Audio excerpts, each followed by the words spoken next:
দাদারা এই যে চট্টগ্রামটা দেখতে পাচ্ছেন না দাদারা, এটা কিন্তু খুব গুরুত্বপূর্ণ দাদারা, এটা হচ্ছে খুব একটা গুরুত্বপূর্ণ একটা অংশ দাদারা। তো কথা হচ্ছে এই চট্টগ্রামটা যদি দাদারা আমাদের ইন্ডিয়ার অংশ হয় দাদারা, তাহলে হচ্ছে দাদা ধরেন মনে করেন একটা ল্যান্ডলক বলতে একটা কথা আছে দাদারা।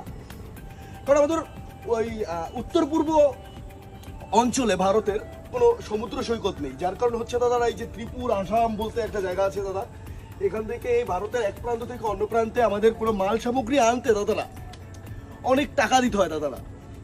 এখন যদি এই চট্টগ্রামটা আমাদের অংশ হয় দাদারা, তাহলে কিন্তু সেই সমস্যাটা সমাধান হয়ে যাবে দাদারা।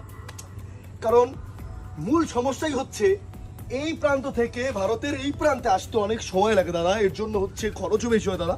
এখন মূল কথা হচ্ছে এই যে চট্টগ্রামটা যদি আমাদের দাদারা ইন্ডিয়ার অংশ হয় দাদারা, তাহলে কিন্তু দাদারা মনে করেন আমাদের সব সমস্যা সমাধান।